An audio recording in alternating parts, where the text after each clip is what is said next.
हरिशरणम। आज भगवत कृपा से श्रीमद् भागवत प्रवचन का अंतिम दिवस है। पूर्वाह्नकालीन बैठक है, अंतिम बैठक है। यथामति यथा समय शेष चरित्रों का स्मरण किया जाएगा। कल तक की कथाओं में चर्चा कर चुके हैं। भगवान ने ब्रज लीला करके ब्रजवासियों को परमानंद प्रदान किया। मथुरा पहुंच करके भगवान ने कंस का वध किया। शांदीपनि महर्षि के यहाँ विद्याध्ययन किया। दक्षिणा में मृत गुरुपुत्र को वापस किया और पुनः भगवान श्री मथुरा पधारे। समनंदन प्रजा सर्वा दृष्ट्वा राम जनार्दनौ अपश्यन्तो बहुहानि नष्ट लब्ध धना इव। मथुरा की प्रजा भगवान कृष्ण बलदेव का दर्शन करके अतिशय प्रसन्न हो गई। जैसे कोई बहुत दरिद्र हो, कंगाल हो और उसे प्रचुर मात्रा में धन की प्राप्ति हो जाए और सहसा उसका धन सब चला जाए, तो वह व्यक्ति अतिशय दुख से भर जाता है। दुख से इसलिए भर जाता है कि धन था ही नहीं तो ज्यादा दुख नहीं था और फिर चला गया, इस बात का कष्ट ज्यादा है। एक बार धन के द्वारा उसे कुछ स्वाद मिल चुका है, स्वाद है नहीं वस्तुतः, लेकिन उसने मान लिया है कि इसमें कुछ स्वाद हमको मिल गया। फिर धन नष्ट हो जाए तो अधिक पीड़ा होती है। ऐसे ही पहले एक बार भगवान प्राप्त भये और फिर चले गए गुरुकुल में, तो मथुरावासी अत्यंत पीड़ित हुए। 1 वर्ष तक तीव्र विरह का अनुभव भगवान ने मथुरावासियों को कराया, क्योंकि विरह में ही प्रेम पुष्ट होता है। इसलिए भगवान विरह का अवसर अपने प्रेमियों को प्रदान करते हैं। भगवान का दर्शन करके सब अतिशय आनंद में भर गए। भगवान गुरुकुल से लौटे हैं। भगवान की घनिष्ठ मित्रता है श्री उद्धव जी से। वृष्णीनां प्रवरो मंत्री कृष्णस्य दयितस्य खा शिष्यो बृहस्पतेः साक्षात् उद्धवो बुद्धिसत्तमः। वृष्णिवंशियों में श्रेष्ठ पुरुष, प्रधान पुरुष, बृहस्पति के साक्षात शिष्य और श्री कृष्ण के अतिशय प्रिय अंतरंग सखा श्री उद्धव जी महाराज। बहुत प्रीति है उद्धव जी की भगवान के चरण कमलों में। श्री उद्धव जी महान ज्ञानी भक्त हैं। ऐसा प्रसिद्ध है कि उद्धव जी का जब जन्म हुआ था तो जन्म लेते ही वे रोए नहीं, अपितु जन्म लेते ही कृष्ण कृष्ण का 3 बार उच्चारण किया। कृष्ण कृष्ण कृष्ण 3 बार का, और 3 बार उच्चारण करके उस नवजात स्थिति में उन्हें मूर्छा होता। इस प्रकार की प्रसिद्धि संतों में है कि वे जन्म लेते ही कृष्ण शब्द का उच्चारण श्री उद्धव जी ने। और वृष्णिवंशियों में उद्धव जी भगवान की विभूति हैं, भगवान का ही स्वरूप है, भगवान की ही विभूति श्री उद्धव जी है। उद्धव जी से भगवान की बड़ी घनिष्ठ मित्रता। ऐसे अंतरंग सखा हैं कि खाना पीना सोना घूमना फिरना सब एक साथ ही होता है। निरंतर भगवान के साथ रहते। तो जब कभी भगवान एकांत में होते तो वृंदावन का स्मरण करके, नंद यशोदा जी का स्मरण करके, ब्रज गोपियों का स्मरण करके, सखाओं का स्मरण करके, श्री किशोरी जी का स्मरण करके वे अतिशय प्रेम से व्याकुल हो जाते, विह्वल हो जाते, रुदन करने लग जाते। यह देखकर उद्धव जी को अतिशय आश्चर्य होता। आप मन में विचार करते कि जो परमात्मा सर्वगत, सर्वरूप और सर्वमय है, जो विभू है, जिसका वियोग कभी किसी से संभव नहीं, सबके साथ जिसका सदा सर्वदा का नित्य संयोग है, वह परमात्मा रोता है, अज्ञानी जीव की तरह रोता है। आश्चर्य है। भगवान की विभुता में तो हमें कोई संदेह नहीं है, लेकिन इनका रोना हमारी समझ में नहीं आता। उद्धव जी को पूर्ण विश्वास है भगवान है, ब्रह्म है, पर ब्रह्म है, लेकिन इनके रोने का रहस्य हमारी समझ में नहीं आया, क्यों रो रहे हैं।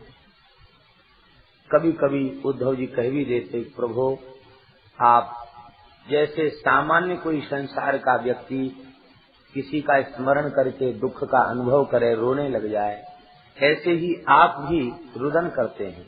आपके रुदन को देख करके हमको अतिशय मोह उत्पन्न होता है। यह रुदन आपका सम्यक नहीं है, ठीक नहीं है, उचित नहीं। भगवान ने कहा कि देखो उद्धव जी, वे ब्रजवासी कितना अधिक प्रेम करते हैं, वे ऐसे प्रेमी हैं कि उनके प्रेम का वर्णन संभव नहीं है। वे अतिशय प्रेम में विह्वल ब्रजवासी, हमारी मैया यशोदा, नंद बाबा, समस्त ब्रज गोपी गोपगण, वे सब प्रेम से विह्वल होकर हमारा स्मरण करते हैं और मैं भी अतिशय प्रेम से विह्वल होकर उनका स्मरण करता हूँ। उन्हें हमारे स्मरण में अतिशय आनंद मिलता है और मुझे उनके स्मरण में अतिशय आनंद मिलता है। उद्धव जी ने पूछा, भगवान वे रोते क्यों हैं? भगवान ने कहा कि वे ऐसा मानते हैं कि हम उनसे दूर हैं। मयिता प्रेयसाम प्रेष्ठे दूरस्थे गोकुल स्त्रिया, वे हमें अपना निकटस्थ नहीं मानती, अपितु दूरस्थ मानती हैं। तो दूर मान करके वे वियोग का उन्हें अनुभव होता, वे रोती हैं। और यद्यपि मैं सदा सर्वदा उनके निकट ही हूँ अंतर्यामी रूप से, लेकिन फिर भी ये यथा माम प्रपद्यन्ते तांस तथैव भजाम्य हम के अनुसार वे हमारे वियोग में व्यथित होते हैं, हम उनके वियोग में व्यथित होते हैं। तो भगवान आप में प्रेम ब्रजवासियों ने अवश्य किया, किंतु आपका जो ज्ञानमय स्वरूप है, उस स्वरूप का परिचय उन्हें प्राप्त नहीं है। तत्वतः वे आपसे विमुख ही हैं। केवल आपके इस स्वरूप में ही उनका अनुराग है। आपकी महिमा क्या है, आपका तत्व क्या है, आप सब में विद्यमान हैं, सबके अंतर्यामी हैं, इस बात को वे नहीं समझते। यदि इस बात को वे समझ जाएं तो उन्हें यह अनुभव नहीं होगा कि हमसे दूर हैं, निकट अनुभव करेंगे। और जब निकट अनुभव करेंगे तो उनका रोना गाना भी छूट जाएगा और आपके भी रोने गाने से छुट्टी मिल जाएगी। आपने उन्हें ज्ञान क्यों नहीं दिया? आपको उन्हें ज्ञान देना चाहिए था। भगवान हंसने लगे, कहा उद्धव तुम अभी प्रेम की महिमा नहीं समझते। वे इतने विशुद्ध प्रेमी हैं, इतने उच्च कोटि के प्रेमी हैं कि उनके हृदय में प्रेम लबालब भरा हुआ है और प्रेम के अतिरिक्त किसी ज्ञान के प्रवेश की वहाँ गुंजाइश नहीं है, अवकाश ही नहीं है। दूसरी बात भीतर घुसे, उनका चित्त तो प्रेम से लबालब भरा हुआ है, दूसरी बात वे सुनना नहीं चाहते। उद्धव जी ने कहा, प्रभु आपने क्या प्रयत्न किया उन्हें ज्ञान देने का? कहते उद्धव, प्रेम जो है वह बहुत उत्तम है। प्रेम को प्रेमियों ने पंचम पुरुषार्थ कहा है। श्रीमद् चैतन्य महाप्रभु जी ने कहा, प्रेमः पुमर्थो महान, महान पुमर्थ प्रेमैव। धर्म अर्थ काम और मोक्ष, ये जो चार पुरुषार्थ हैं, इनसे भी आगे की वस्तु है प्रेम। यही कारण है कि मुक्त पुरुष भी भगवत प्रेम के लिए लालायित देखे जाते हैं। अब ज्ञान के द्वारा वे मुक्त हो चुके हैं, अब कोई बंधन उनका शेष नहीं बचा, लेकिन इसके बाद भी वे प्रेम के लिए इतने प्यासे हो जाते हैं, इतने व्याकुल हो जाते हैं कि वे भी प्रेम प्राप्त करना चाहते हैं। श्री वल्लभाचार्य जी ने तो एक जगह लिखा है, विमुक्ताः अपि लीलया विग्रहं कृत्वा हरिं भजन्ति। जो विशेष रूप से मुक्त हो चुके हैं, अब कोई कर्म ऐसा शेष नहीं बचा कि उनको द्वारा आना पड़े। लीलया स्वेच्छैव विग्रहं कृत्वा, अपनी इच्छा से ही वे जन्म लेकर के भगवान के भजन में लग जाते हैं। तो वह दुर्लभ प्रेम हमें कैसे प्राप्त हो? तो ब्रजवासी प्रेम प्राप्त कर चुके हैं जो ज्ञान से श्रेष्ठ है। ऐसे प्रेमियों को मैं ज्ञान नहीं देता। उद्धव जी ने कहा कि प्रयत्न तो किया जाना चाहिए, उससे आपको भी आनंद है और उन्हें भी आनंद है। आपके भी दुख की निवृत्ति, उनके भी दुख की निवृत्ति। नया कोई पंडित होता है और पढ़ करके आता है तो उसके मन में एक भाव होता है कि हम कुछ अपना जो कुछ सुना है उसको हम कहीं कहीं जाकर के। उद्धव जी बृहस्पति जी से पढ़ के आए हैं और बृहस्पति जी ब्रह्मनिष्ठों में भगवान की विभूति, ब्रह्मिष्ठांच बृहस्पति, ब्रह्मनिष्ठों में बृहस्पति जो है भगवान की विभूति है। तब वहां से ब्रह्म विद्या लेके आए हैं तो उनको विचार हो रहा कि कहीं कोई मिले इसका अधिकारी तो हम प्रवचन करें। अब भगवान से ब्रह्म विद्या क्या सुना में, भगवान को ही क्या सुना में। इसलिए उनका भाव बन रहा था कि ठाकुर जी हमसे कहें कि तुम चले जाओ, क्योंकि इस ब्रह्म विद्या के श्रवण का अधिकारी कौन है। श्रवण का अधिकारी वही है जिसको ऐहलौकिक पारलौकिक भोगों से सर्वथा वैराग्य हो गया हो, वही इस ब्रह्म विद्या के श्रवण का अधिकारी है। तो गोपियों से बड़ा, ब्रजवासियों से बड़ा वैराग्यवान कौन मिलेगा, जिन्हें न इस लोक में कहीं आसक्ति है और न परलोक की किसी वस्तु की चाह है। ऐसा विरक्त तो कोई मिलेगा नहीं। तो बार बार मन में आ रहा था कि हमारे ज्ञानोपदेश के लिए सर्वोत्तम मंच होगा ब्रजमंडल और सर्वोत्कृष्ट श्रोता होंगे ब्रजवासी गोप गोपीगण। हम वहां जाएंगे और बढ़िया वेदांत की चर्चा करेंगे, सबको पक्का वेदांती बना के आएंगे। फिर सब सोहमस्मी करने लग जाएंगे, किसी को कृष्ण की उतनी अपेक्षा नहीं रह जाएगी। वे ध्यान भी करेंगे तो अपने अंतरात्मा में ही त्रिभंग ललित झांकी को देख लिया करेंगे और यह उन्हें अनुभव हो जाएगा वे हमसे दूर नहीं है, हमारे अतिशय निकट है। ये भाव उनके मन में आ रहा था। ठाकुर जी ने उनके मन के भाव को समझ लिया। ठाकुर जी बोले, उद्धव जी हम तो उन प्रेमियों को ज्ञान नहीं दे सके और हम ज्यादा पढ़े लिखे भी नहीं है, वेदांत विषय हमारा बहुत कच्चा है। 1 साल ही तो पढ़ाई किए हैं सांदीपनि महर्षि के यहाँ, 1 वर्ष ही तो अध्ययन किया है, तो हमारा अध्ययन उतना बढ़िया नहीं है। आप तो बृहस्पति जी से पढ़ के आए हैं, धरती का कोई गुरु नहीं है आपका, तो देव गुरु बृहस्पति आपके गुरु हैं, वहाँ आप पढ़ के आए हैं और आप बड़े विनम्र और सरल भी हैं, आपकी शैली भी बड़ी सरल सरस और सुबोध है, तो आप अवश्य ही उन्हें ज्ञान दे सकते हैं। तो आप हमारा संदेश लेकर जाइए और उनसे मिलकर के उन्हें चर्चा सुना करके और मेरे स्वरूप का अनुभव कराइए।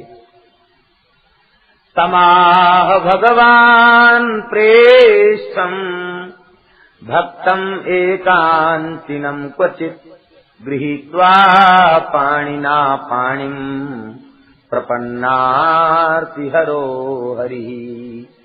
प्रपन्नों की आरती को, दुख को हरण करने वाले भगवान, उन्होंने उद्धव जी का हाथ पकड़ लिया और हाथ पकड़ करके बड़े प्रेम से उद्धव जी को समझाते हुए कहा, गच्छोद्धव ब्रजम सौम्य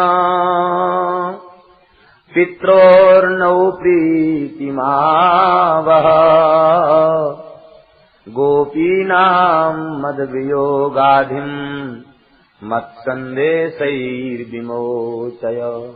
हे उद्धव, यहाँ उद्धव जी का संबोधन है सौम्य। उद्धव सौम्य दोनों संबोधन। हे सौम्य उद्धव, तुम ब्रज में जाओ, अतिशय सौम्य स्वभाव वाले हो।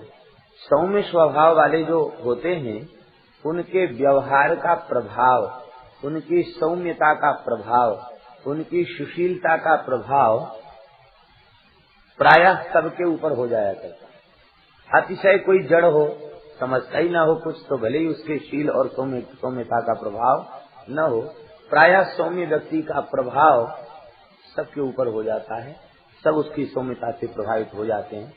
आप बड़े सौम्य हैं, बड़े सरल हैं, आपका प्रभाव सबके ऊपर होगा, आपकी बात में वजन होगा।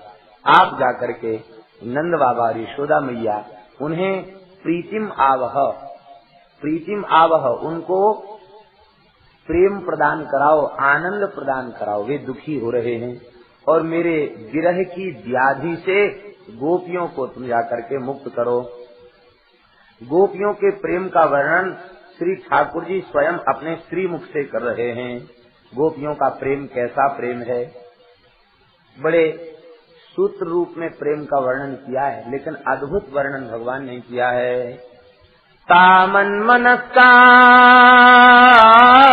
मत्प्राणा मदर्थे त्यक्त दैहिका मामेव दयितं प्रेष्ठम् आत्मानं मनसा गता ये त्यक्त लोक धर्माश्च मदर्थे तान विभर्म्यहम्।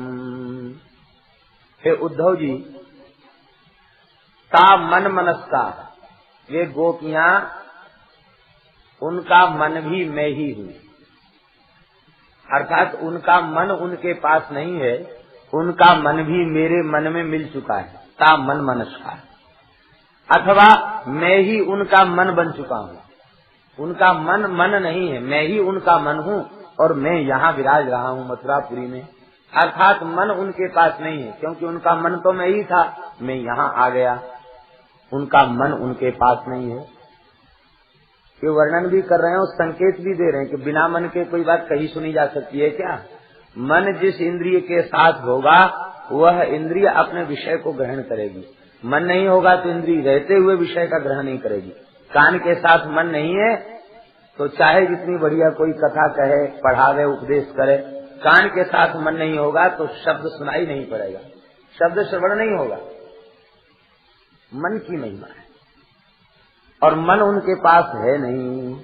उधो मन न भये 10-20 एक हो तो सो गयो श्याम संग को अब राधे ईश। उधो मन न भये 10-20, उनका मन भी उनके पास नहीं है, मन भी हमारे पास है। चलो ठीक है, मन उनके पास नहीं है, मन आपके पास है। और क्या है? कहते मत प्राणा, उनके प्राण भी उनके निकट नहीं है, उनके प्राण भी मेरे ही निकट है। उनका प्राण भी मैं ही हूँ, उनका मन भी मैं ही हूँ और उनका प्राण भी मैं ही हूँ। कहाँ तक कहा जाए? मदर्थे त्यक्त दैहिका, उन्होंने मेरे प्रेम में विह्वल होकर के दैहिक को त्याग दिया है। दैहिक माने देह से संबद्ध संसार, स्त्री पुत्र आदि सब दैहिक ही हैं, तो समस्त लोक का त्याग कर दिया है। शरीर, देह और गेह, शरीर और संसार, इन दोनों का वे सर्वथा त्याग कर चुकी हैं, दोनों से ऊपर उठ चुकी हैं। और मैं ही उनका प्राण प्रियतम हूँ, ऐसा मान करके उनका मन बुद्धि चित्त प्राण सब कुछ मुझ में लगे हुए हैं। तब प्रश्न उठा कि भाई बिना मन के तो हो सकता है कोई रह भी ले, बिना प्राण के जीवन संभव है क्या? बिना प्राण के तो जीवन संभव नहीं। इंद्रियों में विवाद हो गया, कौन बड़ा है, हम में कौन बड़ा है, एक एक करके सब घूम घूम के चली आई, लेकिन कुछ नहीं बिगड़ा शरीर का। लेकिन जैसे ही प्राण बोला कि अब हम चलते हैं, तो जैसे ही वो उठने लगा तो वे सब इंद्रियां कहने लगी त्वन्न श्रेष्ठ, त्वन्न श्रेष्ठ, हम सब में आप ही श्रेष्ठ हैं। प्राण ही सबसे श्रेष्ठ है। प्राण निकट आ गया, भगवान कहते उनके प्राण भी मुझ में लगे हुए हैं। तब उनका जीवन कैसे चल रहा है? कहते लोक धर्म का भी त्याग हो गया।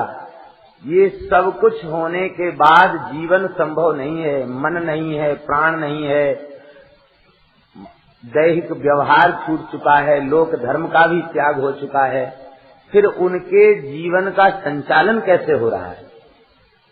तो ठाकुर जी उत्तर दे रहे हैं, तान विभर्म्य हम। विभर्मी ये क्रिया है और अहम ये कर्ता पद है। अहमेव तान विभर्मी, मैं ही उनका भरण पोषण कर रहा हूँ।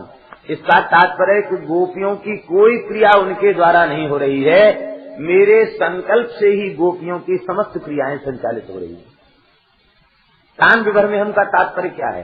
तान विभर्म्य हम का तात्पर्य है कि ठाकुर जी चले गए हैं, गोपी विरह से अत्यंत व्याकुल है, सैया पर पड़ी है, विरह से शरीर तप रहा है, निद्रा नेत्रों में नहीं है, सैया भीग चुकी है आंसुओं से, कंच की पट भीग चुका है नेत्र के जल से, और वह अतिशय व्याकुल होकर अब प्राण का त्याग ही करना चाहती है, तब तक उसे क्या अनुभव होता है कि ठाकुर जी हमारी शैया पर बैठे हैं, मस्तक पर शीतल वरदहस्त पधराकर कहते हैं, अरे तू क्यों रो रही है? कहा आप मथुरा चले गए थे। किसने कहा मथुरा चले गए थे? तुम्हें छोड़ के हम कहीं जा सकते हैं? हम तो तुम्हारे निकट हैं। तो हे प्राण प्रियतम, इस रात्रि में कैसे पधारे? बोले कहा बताऊं, बड़ी जोर की भूख लगी है, कचू बनाए के खवाएगा। अब देखो वो खुद उसने खाने को उसके नहीं है कुछ भी, लेकिन भगवान उसको अनुभव कराते हैं, प्रेरणा देते हैं। तो अब ये श्याम सुंदर आए हैं, इन्हें तो कुछ खिलाना ही है।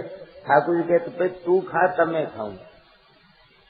तो भोजन भी उनके संकल्प से, शयन भी उनके संकल्प से, प्रातः काल उठना भी उनके द्वारा, यहाँ तक कि खाने पीने सोने की समस्त क्रियाएं शरीर के संबंध की भगवान कहते तान अहमेव विभर्मी, मैं ही उनका भरण पोषण कर रहा हूँ, मेरे द्वारा ही उनकी समस्त क्रियाओं का संपादन हो रहा है। ऐसी स्थिति में कोई जी नहीं सकता। ऐसा उच्च कोटि का प्रेम उन्हें प्राप्त है। हे उद्धव, मयिता प्रेयसाम प्रेष्ठे दूरस्थे गोकुल स्त्रियः स्मरन्त्योंग विमुह्यन्ति विरहोत्कंठ विह्वला। वह मुझे दूरस्थ मानती हैं और मेरा स्मरण करके अतिशय मोहित हो रही हैं। वे मेरे लिए प्रतिक्षण विह्वल होकर के उत्कंठित रहती हैं, मेरे दर्शन के लिए व्याकुल रहती हैं। प्रतिपल गोपियों के चित्त में यह भाव होता है कि वे कह के गए हैं अब आएंगे। गिरिराज जी के निकट एक गांव है, दो गांव हैं, एक का नाम है सी, एक का नाम है परसों। दोनों को मिलाकर सी परसों गांव है, सी परसों। ठाकुर जी जा रहे थे तो ब्रजवासियों ने पूछा कब आएंगे? बोले स्वाहा। और बोले ज्यादा समय कुछ अड़चन आगे तो परस्वः, या तो कल आ जाएंगे नहीं तो परसों आ जाएंगे। तो स्व परस्वः भगवान ने वहां के लोगों से कहा तो गांव का नाम ही पड़ेगा सी परसों। स्व परस्वः का अपभ्रंश है सी परसों, या तो कल आएंगे या परसों आएंगे। तो प्रत्येक गोपी इसलिए अपने घर को अलंकृत कर रही है, प्रत्येक गोपी इसलिए व्यंजन बना रही है, उसे पता है कि कल की कह के गए, कल आने वाले हैं, तो आगामी कल के लिए सारी तैयारी करती है, पुष्पमाला बनाती है, चंदन तैयार करती है और सुंदर व्यंजन बनाती है। फिर कल नहीं आए तो चलो परसों आएंगे। तो नित्य निरतिशय रूप से वे मेरी आतुर प्रतीक्षारत रहती हैं, आतुर भाव से मेरी प्रतीक्षा करती रहती हैं। हे उद्धव, मैं क्या कहूँ तुमसे? धारयन्त्यति कृच्छ्रेण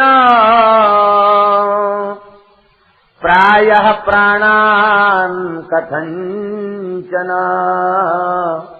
प्रत्यागमन संदेशैर् बल्लभ्यो मे मदात्मिका। इतना प्रेम पूर्ण संबोधन और क्या हो सकता है? ठाकुर जी कह रहे मत आत्मिका है, वे मेरे प्राण हैं, गोपियां मेरी आत्मा हैं। हे उद्धव, वह मेरी आत्माएं मेरे संकल्प से ही उनके शरीर में प्राण टिके हुए हैं। वे जीवित भी केवल मेरे संकल्प से हैं और उनके हृदय में केवल एकमात्र अभिलाषा है। वे प्रियतम कह के गए हैं तो आएंगे अवश्य। वे आगमन के संदेश के आगमन के संदेश के श्रवण की अभिलाषा में ही उनके प्राण टिके हुए हैं। इसलिए तुम जाकर के उनको कहो। यह आगमन संदेश ही इसका तात्पर्य है कि तुम भूल से भी यह मत कह देना कि वे नहीं आएंगे। आगमन का संदेश ही सुनाना, क्योंकि वे प्राण इसी कारण से टिके हुए हैं। यदि तुमने भूल से भी कह दिया कि वे तो तुम्हारे निकट हैं, अब वे नहीं आएंगे, ये तुमने भूल से भी कह दिया तो वे सब निष्प्राण हो जाएंगे। ये इसमें से एक भावध्वनि ये निकल रही है। उद्धव जी को आश्चर्य हुआ, गोपियों के इस प्रेम का श्रवण करके उद्धव जी भी आश्चर्य में पड़ गए और उद्धव जी की भी व्याकुलता बढ़ गई कि भगवान कह रहे हैं, सत्य स्वरूप परमात्मा कह रहे हैं, तो असत्य तो कहते नहीं, सत्य ही कह रहे हैं। तो चलकर देखें तो सही, ऐसा भी प्रेम हो सकता है क्या? श्री उद्धव जी निम्लोचत विभावसौ, सूर्य अस्ताचल को जा रहे थे उस समय आप पधारे हैं।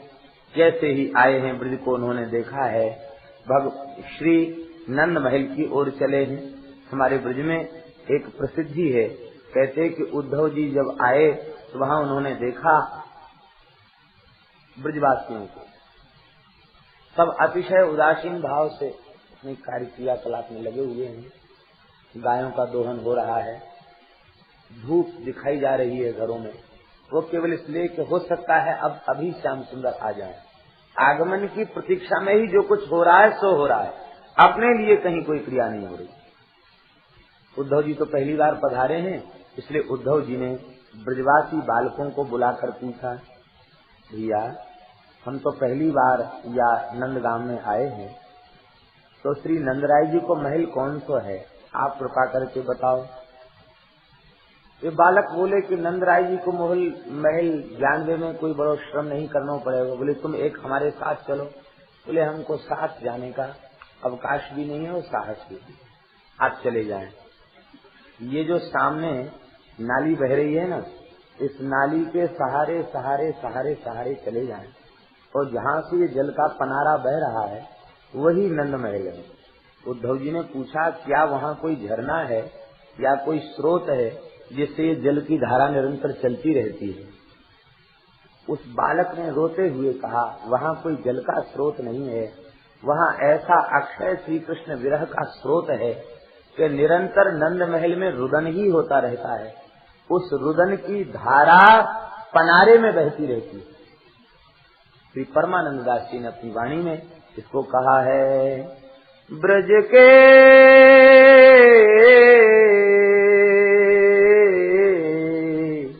बिरही लोग विचारे, बिन गोपाल ठगे थे ठाणे, अति दुर्बल तन कारे, विरही लोग विचारे। जो को कान कान कही बोलत, जो को कान कान कही बोलत, असुवन बहत पनारे, ब्रज के विरही लोग विचारे। आंसुओं के पनाले उनके नेत्रों से बहते रहते हैं। उद्धव जी को आश्चर्य हुआ, इतना भी अश्रुपात हो सकता है क्या कि जल बहता रहे। और पहुंच करके उन्हें इसका सत्य ही अनुभव हुआ। प्रेम एक विलक्षण तत्व है। यह प्रेम देवता जिसके भीतर प्रकट हो जाता है उसका सब कुछ अनिर्वचनीय हो जाता है। कल निवेदन किया था श्री निषाद राज गुह के संबंध में। निषाद राज गुह भगवान के वियोग में इतने व्याकुल भय हैं, प्रियादास जी लिखते हैं, पाछे बहे लहूधार है, अश्रुधार बहना बंद हो गई, नेत्र फूट गए रोते रोते और रक्त की धारा नेत्रों से बहने लगी। अद्भुत प्रेम। बात बहुत पुरानी नहीं है, आज से 30-35 वर्ष हो गए होंगे। एक संत हुए सौराष्ट्र में, श्री प्रेम भिक्षु जी महाराज, बड़े भारी नाम निष्ठ संत थे। हमने उनका दर्शन तो नहीं किया है, किंतु उनके जो साधक गण हैं उनसे श्रवण किया है। आज भी 7-8 जगह अखंड संकीर्तन श्री राम जय राम का हो रहा है।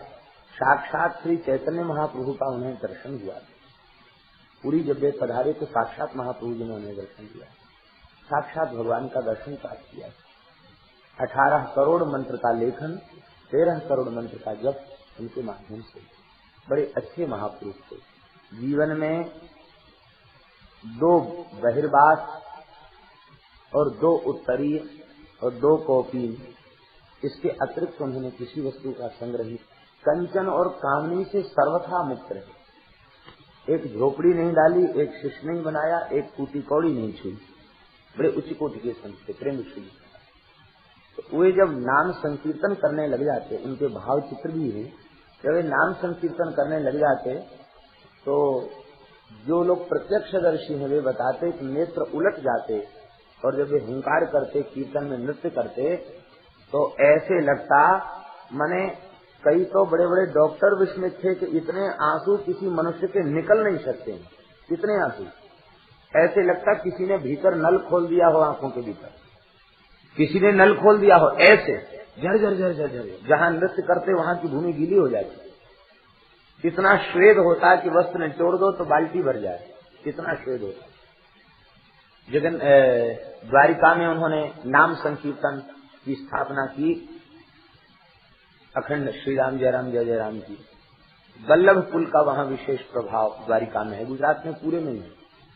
तो बहुत से लोगों ने जो अपने को बहुत कट्टर मानते थे, अनन्य मार्गी मानते थे, उन लोगों ने विरोध किया, बोले नहीं, यहाँ श्री राम जय राम जय जय राम द्वारिका में नहीं होगा। लोगों ने कहा महाराज आपके कीर्तन मंदिर का यहाँ विरोध हो रहा है, कीर्तन यहाँ नहीं होगा। बड़े सरल थे, बोले भाई ठाकुर जी के सामने तो एक बार कीर्तन कर सकते हैं। बोले नहीं, वहाँ दर्शन हो तो पीछे मंदिर के करें कीर्तन। थोड़ी देर का कीर्तन हुआ। कीर्तन में जब उन्हें भावावेश हुआ, हुंकार करने लगे भावावेश में, उद्दाम नृत्य करते, तो उस समय जब रोमांच उनके हुआ तो ये जो सिर के केस है ना, सीधे खड़े हो गए, सीधे खड़े हो गए। उस भाव दशा को जिन लोगों ने देखा, वल्लभ कुल के कोई गोस्वामी गण भी पधारे थे, उन्होंने देखा तो उन्होंने कहा ये तो साक्षात चैतन्य महादेव। और इसके बाद उन लोगों ने ही वहां कीर्तन की स्थापना। आज भी शयन आरती के समय जगन्नाथ श्री द्वारकाधीश भगवान 15-20 मिनट कीर्तन सुनते हैं, तब शयन करते हैं। तो कहने का तात्पर्य ये है कि वस्तुतः प्रेम एक विलक्षण वस्तु। उनके गुरुदेव श्री काश्मीरी बाबा थे, श्री राधा रानी के अनन्य भक्त। लोग बताते हैं कि 5 से 7 मिनट तक राधा नाम संकीर्तन करने के बाद ऐसा प्रेमावेश होता था, रोम कूपों से भी रक्त के कण निकलने लग जाते थे, रोम कूपों से खून झरने लग जाता था, पसीना के साथ खून आने लग जाता था। इतना अद्भुत प्रेम उनके भीतर। कहने का तात्पर्य यह है कि भगवान का जो प्रेम है उसकी बात प्राकृत मन बुद्धि के द्वारा नहीं समझी जा सकती। ये तो प्रेम जिसके हृदय में प्रकट हो चुका है वह उसका जाने, अनुभव करे। क्षणिक प्रेम का भाव जग गया, ये भी कम सौभाग्य की बात नहीं है, बहुत सौभाग्य की बात है। लेकिन वस्तुतः प्रेम वो है कि प्रेम का नशा चढ़ता है, उतरता नहीं है। प्रेम जो है वो निरंतर वर्धमान है। नारद जी ने भक्ति सूत्र में प्रेम को निरंतर वर्धमान कहा, प्रतिक्षण वर्धमान।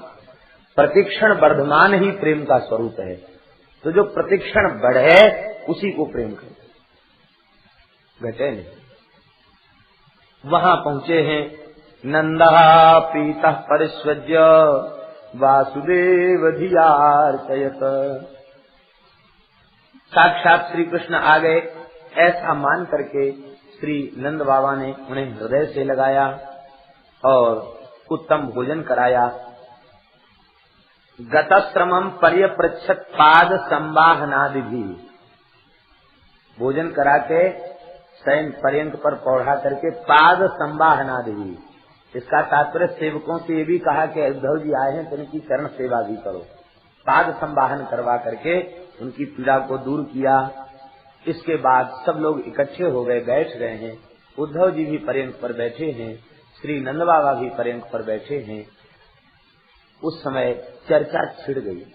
बाबा ने कहा हमारे मित्र वसुदेव जी अब तो ठीक हैं, अब तो कंस भी मारा गया, उनका पूरा परिवार भी एक जगह इकट्ठा हो गया। ठीक है, कंस तो अपने पाप से ही मारा गया, संतों से धर्मात्माओं से वह द्वेष करता था। बस इतनी ही बात बाबा ने व्यवहार की थी। अब आगे श्री कृष्ण का स्मरण होते ही वे इतने व्याकुल हो गए कि उनका कंठ गदगद हो गया। अपि स्मरति न कृष्णो मातरम सुहृदः सखीन गोपान ब्रजम चात्मनाथम गावो वृंदावनम गिरिम। हे उद्धव, तुम एक बात बताओ, क्या श्री कृष्ण कभी अपनी मैया यशोदा की याद करता है कि नहीं? ब्रज की याद करते हैं कि नहीं। आत्मनाथम, आत्मनाथम ये विशेषण सबका है। इसका तात्पर्य है कि गोपियों का भी आत्मनाथ श्याम सुंदर है, हमारे और यशोदा के आत्मनाथ भी श्याम सुंदर हैं, और गायों को भी आत्मनाथ प्राणों के स्वामी श्री कृष्ण ही सबके प्राणों से अधिक प्रिय हैं।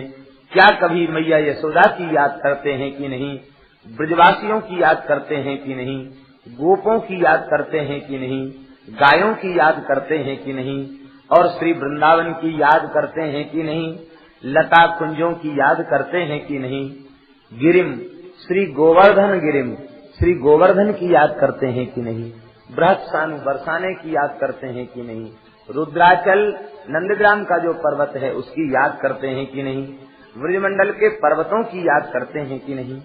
बताओ, इसका तात्पर्य यह है कि ब्रजवासी बहुत उच्च कोटि के निष्काम प्रेमी हैं, इसमें किसी प्रकार का कोई संदेह नहीं है। लेकिन इसके बाद भी प्रेमी के चित्त में एक अपेक्षा अवश्य अपने प्रेमास्पद के प्रति होती है। वह अपेक्षा यह है कि वे हमारी याद करते हैं, जिनकी याद में हम दिन रात व्याकुल रहते हैं, वे कभी हमारी याद करते हैं कि नहीं। यदि एक बार भी सुन ले वह कि हाँ वे कभी कभी तुम्हारी भी याद कर लेते हैं, बस इतना सुन के प्रेमी कृतार्थ हो जाता, कहता चलो हमारी याद तो करते हैं, हमारा स्मरण तो करते हैं, इतने से ही उसे कृतकृत्यता का अनुभव होने लग जाता है। तो ये हमारी याद करते हैं कि नहीं, एक बार बताओ। हे उद्धव जी, हम सत्य कह रहे हैं। अप्यायास्यति गोविंदः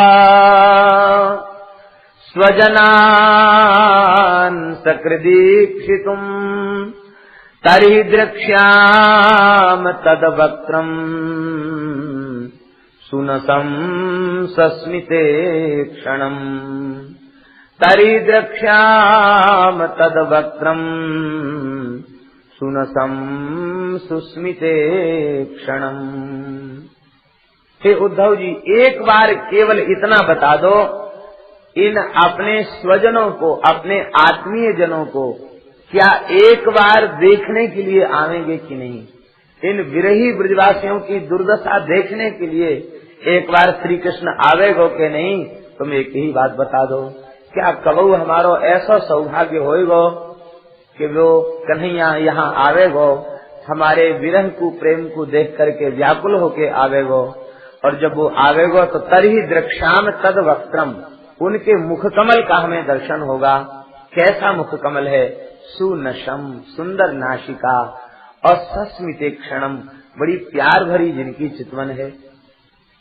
वात्सल्य रस के उपासक और माधुर्य रस के उपासक, उनके चित्त में मुखमंडल ही बसा रहता है। दास रस के उपासकों के हृदय में विशेष रूप से चरण कमल। बाबा तो वात्सल्य की मूर्ति है, तो वे बार बार कहते वह मुस्कुराता हुआ मुख कमल, सुंदर नासिका, सुंदर दो दतली, ऐसा मुख कमल क्या देखने के लिए हमें मिलेगा कि नहीं। हे उद्धव, तुम सत्य सत्य कहो, यदि तुम एक बार भी यह कह दो कि वे अब नहीं आएंगे, उनका मुख कमल अब द्वारा देखने को नहीं मिलेगा, तो हे उद्धव, मैं शपथ पूर्वक कहता हूँ, ब्रज की चींटी भी जीवित नहीं रहेगी, सब देह का विसर्जन कर देंगे। देह में प्राण केवल एक ही आशा में अटके हुए हैं कि एक बार उनका दर्शन हो जाए। हे उद्धव, तुम ही बताओ, तुम तो उनके सखा हो, क्या दावाग्नि से, इंद्र के क्रोध से, वर्षा से, अरिष्टासुर से, अघासुर से, बड़े बड़े भयंकर असुरों से क्या आज का दुर्दिन दिखाने के लिए ही रक्षा की थी क्या। यदि ऐसे ही विरह में तड़पा कर मारना था तो उस समय बचाया क्यों श्री कृष्ण ने। हे उद्धव, मैं कहाँ तक कहूँ। स्मरताम कृष्ण वीर्याणि लीलापांग निरीक्षितम् हसितम् भासितम् चांगा सर्वान् शिथिला क्रिया। हे उद्धव, श्री कृष्ण की लीलाओं का स्मरण करने से, उनके चंचल चपल चितवन, चलन चाल ढाल चितवन, मनोहर झांकी का स्मरण करके, इनकी मंद मदमाती हंसी और उनकी मीठी वाणी का स्मरण करके, हे उद्धव, हमारा तो हृदय इतना प्रेम से विह्वल हो जाता है कि मैं तो अतिशय शिथिल हो चुका हूँ। एक तो वृद्धावस्था के कारण शिथिलता है, और फिर दूसरे श्री कृष्ण के विरह ने हमें अतिशय जर्जर और शिथिल बना दिया है। हे उद्धव, तुम ही बताओ, मैं तो जैसे तैसे अपने हृदय को समझा लेता हूँ, यहाँ मन नहीं मानता तो रोते रोते अथाई पर जाकर बैठ जाता हूँ, बड़े बूढ़ों के बीच बैठकर अपना समय काट लेता हूँ। लेकिन तुम तो बड़े ज्ञानी हो, हमने सुना तुम बृहस्पति जी के शिष्य हो। तुम बताओ, मैं यशोदा को किन शब्दों से समझाऊं? कौन सा ज्ञान ध्यान यशोदा को बताऊं जिससे यशोदा के हृदय में संतोष हो जाए? यह तो इतनी व्याकुल रहती है कि उद्धव देख लो तुम अपनी आंखों से, यशोदा रोते रोते नेत्रहीन हो चुकी है, अब आंखों से सूझता भी नहीं है, नेत्र भी धुंधले हो गए, ज्योति भी धुंधली हो चुकी है। भोर होते ही इसे भूल जाता है श्री कृष्ण कहीं गए हैं। भोर में प्रभाती गा करके जैसे ही शयन कुंज में प्रवेश करती है, सैया को सूनी देख करके पछाड़ खा करके गिर जाती है। उस कटी हुई कदली की भांति यशोदा को मैं उठाता हूँ, बहुत यत्न पूर्वक तब वह होश में आती है, और फिर इसका रोना चालू होता तो बंद नहीं होता। रोते रोते मूर्छा में कब ये सो गई, कब कितनी देर तक मूर्छित बनी रही, बस जितनी देर तक मूर्छा है मानो मूर्छा है अथवा विश्राम है। विश्राम और मूर्छा अब दो नहीं रह गए। मूर्छा में ही जो विश्राम मिलता है वो विश्राम मिलता है। सायंकाल को जब गायें चल करके आती हैं तो उस समय यह यशोदा आरती का थाल सजा करके द्वार पर खड़ी हो जाती है, एक एक करके गोपों को गायों को देखती हैं। अब पीछे से कन्हैया आते होंगे, अब आते होंगे, अब आते होंगे। जब सब गायें निकल जाती हैं, ग्वाल बाल भी रोते रोते नेत्रों को नीचा करके निकल जाते हैं, बस थाल पटक करके यशोदा मूर्छित होकर के गिर जाती है। कन्हैया तू अभी ना आयो, कहाँ चलो गए? अब बताओ मैं यशोदा को कैसे धैर्य बंधाऊं? हे उद्धव जी, गर्ग जी ने जो कुछ कहा था वह सर्वथा सत्य हुआ। वस्तुतः वह तो कोई सामान्य बालक नहीं, वह तो साक्षात परम पुरुष ही थे। इति संस्मृत्य संस्मृत्य नंदः कृष्णानुरक्तधीः अत्युत्कंठो भवत्तूष्णीं प्रेम संरंभ विहुवलः। इस प्रकार से भगवान की लीलाओं का एक एक करके वह स्मरण करने लगे। प्रेम की बाढ़ आ गई उनके हृदय में, इतने प्रेम से विह्वल हो गए कि उस अत्युत्कंठो भवत तूष्णीं, एक शब्द भी उनके कंठ से अब निकल नहीं सका। वे अतिशय प्रेम में व्याकुल होकर के अश्रुधारा उनके नेत्रों से चलने लगी। वे एक शब्द भी आगे नहीं कह सके। यहाँ नंद बाबा के प्रेम का वर्णन है, यशोदा जी के प्रेम का वर्णन नहीं है इस प्रकरण में। क्यों नहीं? केवल एक श्लोक में यशोदा जी की बात कही है सुखदेव जी, एक श्लोक में। यशोदा के प्रेम का स्वतंत्र वर्णन क्यों नहीं? इसलिए वर्णन नहीं कि जब बाबा की ये दशा है तो यशोदा की दशा का कौन वर्णन करे। जब नंदराय जी के हृदय की ये दशा है तो यशोदा ही। माता के हृदय में अपने पुत्र के प्रति कितना प्रेम होता है, इसको कोई वर्णन कर सकता है क्या? कबीर जी महाराज तो कहते हैं, कर गई केस करे जो घाता तऊ न हेत उतारे माता। माता के हृदय में पुत्र के प्रति इतना प्रेम होता कि कर गई केस करे जो घाता, चूटी पकड़ के मैया का मस्तक तक काट ले पुत्र, तो भी माता हृदय से पुत्र को शाप नहीं देती, फिर भी पुत्र के हित का ही चिंतन करती है। जहाँ सामान्य संसार की माताओं के हृदय में ऐसी प्रीति होती है फिर साक्षात वात्सल्य गुण के समुद्र भगवान को वात्सल्य देने वाली माता, जिसकी गोद में स्वयं भगवान ही बालक बनकर खेल रहे हों, उस माता के हृदय में कितना प्रेम होगा, इसको वर्णन करने में शेष शारदा भी समर्थ नहीं है। ऐसा प्रेम यशोदा वर्ण्यमानानि पुत्रस्य चरितानि च शृण्वत्यश्रूण्यवास्राक्षी स्नेह स्नुतपयोधरा। बालकृष्ण के चरित्र सुन करके यशोदा जी के नेत्रों से तो आंसुओं की धार बहने लगी। वे एक शब्द भी नहीं बोल सकी। वे इतनी व्याकुल हो गई कि व्याकुलता में उनके प्राण निकलना ही चाहते थे। तब तक उन्हें अनुभव हुआ कि उनकी अंक में ही बालकृष्ण पौड़े हुए हैं। श्रृण्वत्याश्रूण्यवास साक्षी स्नेह स्नुत पयोधरा। स्नुत पयोधरा जो विशेषण है, ये यह बताता है कि यशोदा के पयोधरों में दुग्ध श्राव तब होता है जब बालकृष्ण उनकी अंक में होते हैं या बालकृष्ण दिखाई पड़ते हैं।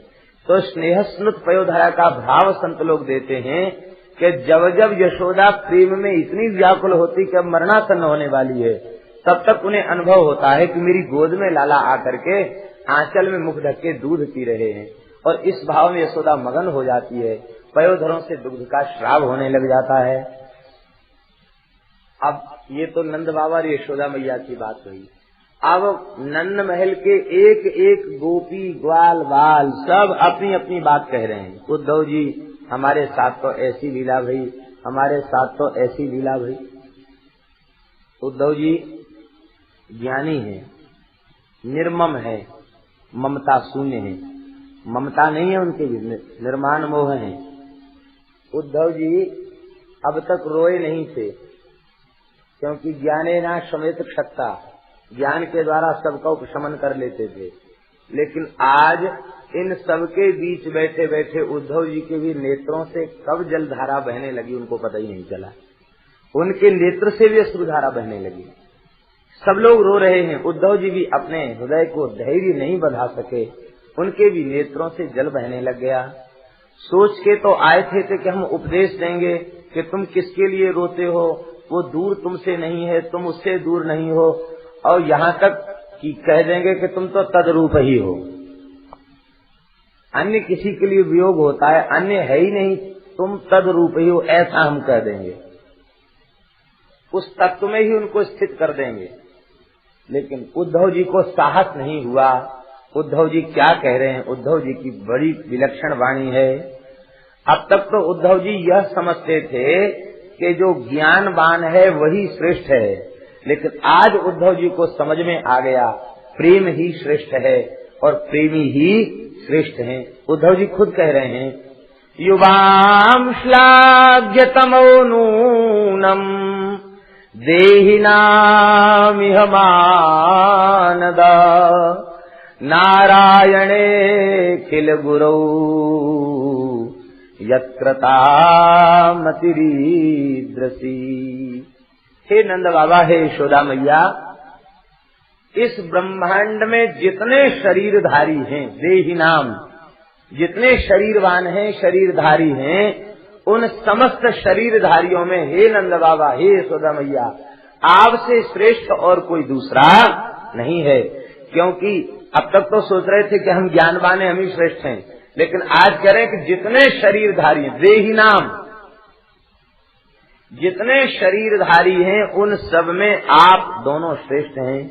क्योंकि जो संपूर्ण जीवों का आश्रय नारायण श्री कृष्ण हैं, सबके गुरु हैं, ऐसे भगवान में इस प्रकार की प्रीति हो गई, इस प्रकार से तुम्हारी बुद्धि उनमें लग गई।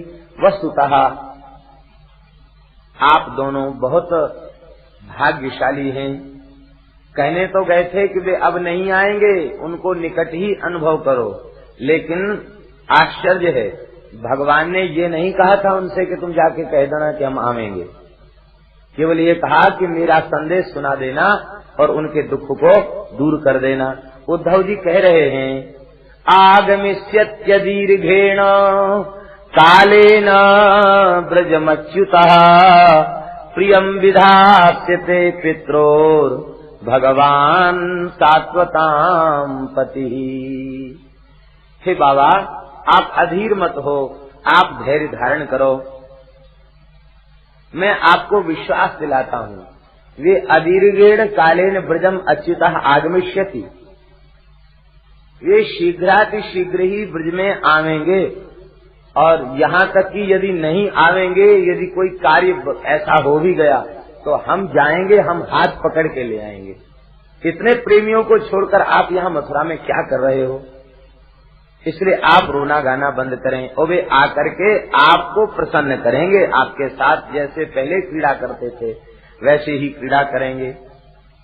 क्योंकि उद्धव जी इस बात को समझ गए, कहीं ऐसा न हो कि धोखे से मेरे मुंह से ऐसी बात निकल जाए, ये सब निष्प्राण हो जाएंगे तो फिर हम भगवान को मुख दिखाने क्या जाएंगे। अच्छे उपदेशक बन के गए, जिनको उपदेश देना चाहते थे, अभी उपदेश की भूमिका का भी शुभारंभ नहीं हुआ और वो बेचारे जिज्ञासु ही भगवत धाम चले गए।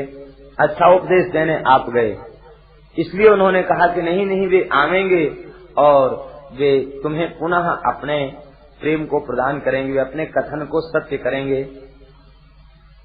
फिर कुछ तत्व का भी निरूपण किया है, तुम लोग खेद मत करो, वे संपूर्ण प्राणियों के अंतर्यामी हैं। अंतर हृदय भूतानाम आस्ते ज्योतिर्वैधसी, वे जैसे ऐधसी माने काष्ठे, जैसे काष्ठ में अग्नि विद्यमान होती है, ऐसी वह परमात्मा संपूर्ण प्राणियों में विद्यमान है। न उनका कोई प्रिय है, न अप्रिय है, न उत्तम है, न अधम है, न समान है, न असमान है, न उनका कोई माता है, न पिता है, न भार्या है, न पुत्र है, न अपना है, न पराया है, न उनका देह है, न उनका जन्म है, न उनका कोई कर्म है। उनकी जो कुछ क्रियाएं हैं वे सब प्रेमियों को कृतार्थ करने के लिए हैं। वे सत के भी नियामक और असत के भी वे ही नियामक हैं। संतों के परित्राण के लिए ही वे अपने इस मंगलमय स्वरूप को धारण करते हैं। इस प्रकार से कुछ ज्ञान का भी वर्णन किया, लेकिन वे तो अपने प्रेम में ऐसे डूबे हैं श्री कृष्ण के प्रेम में कि उद्धव जी क्या कह रहे हैं ये बात उनकी समझ में नहीं आ रही।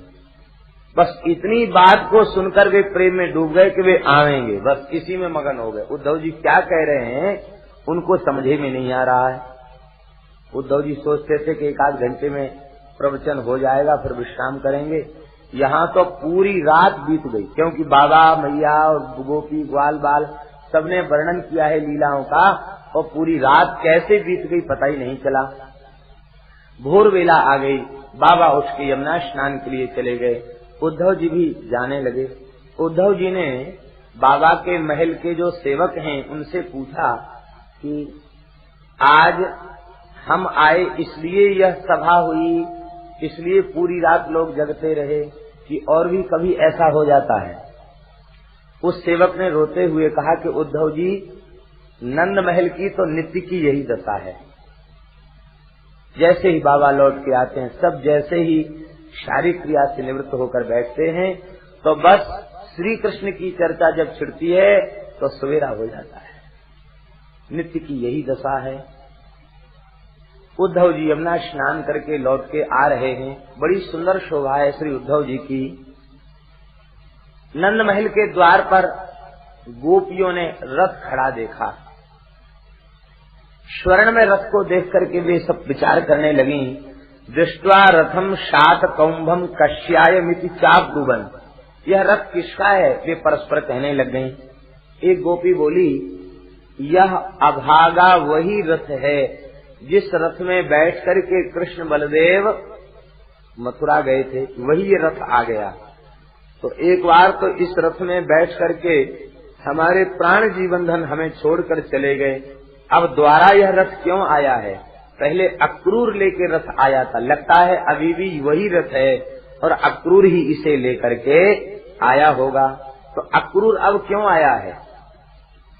यह अक्रूर इसका नाम व्यर्थ है। क्रूरस्त्वमक्रूर समाख्ययास्मनः चक्षुर्हि दत्तम हरसे बताग्यवत् ये नैक देशे खिल सर्ग सौष्ठवम् त्वदीय मद्राक्ष्म वयम् अधिद्विषः।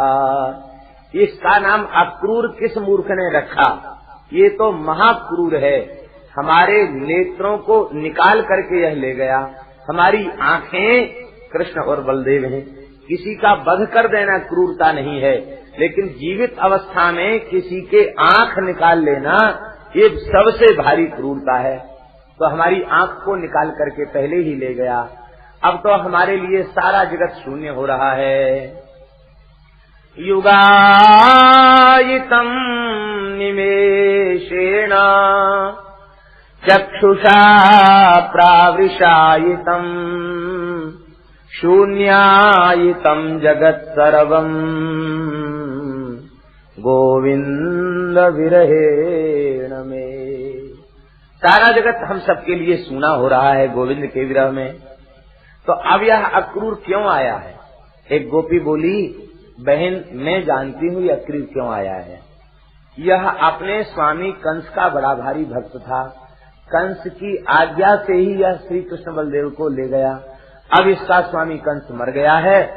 अब उस कंस के श्राद्ध तर्पण के लिए मांस की आवश्यकता होगी। मथुरा में कमी थी क्या मांस की? कहते वो मांस ठीक नहीं। ब्रजवासियों का मांस बहुत अच्छा है। क्यों? कहते श्री कृष्ण विरह की आग से पक चुका है। हम गोपियों के कलेजे का मांस कृष्ण विरह की आग में पक चुका है। बढ़िया परिपक्व मांस है। इस परिपक्व मांस को ये ले जाएगा। किम साधयिष्यत्यस्माभिर भर्तु प्रेतस्य निष्कृतिम। लगता है हमारे मांस के द्वारा अपने कंस का पिंडदान करेगा ये। तो एक सखी बोली, क्या तू अपने मांस को दे देगी? कहा मैं सहर्ष दे दूंगी। क्यों दे दोगी? तो वह गोपी कहती है कि मैं यह तो संतोष कर लूंगी, मैं वहां नहीं जा सकी, प्रियतम मेरे पास नहीं जा सके, मैं उनके पास नहीं पहुंच सकी, तो कम से कम हमारा कलेजा तो वहां पहुंच गया जहां हमारे प्रियतम। इस भाव को श्री मीरा जी के भी एक पद में ऐसा भाव है।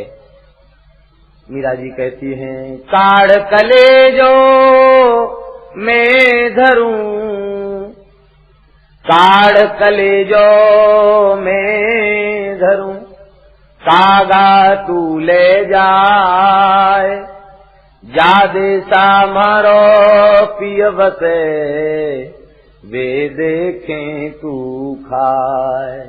अरे कौआ, मेरे कलेजे के मांस को लेकर उड़ जा वृंदावन की ओर, जहाँ श्री यमुना पुलिन में कुंज के नीचे खड़े होकर के कुंज महल में श्याम सुंदर अधर पर वंशी पधरा कर बजा रहे हो, वहाँ तू मेरे कलेजे को मांस के लेकर पहुँचना और कांव कांव शब्द करके तब खाना।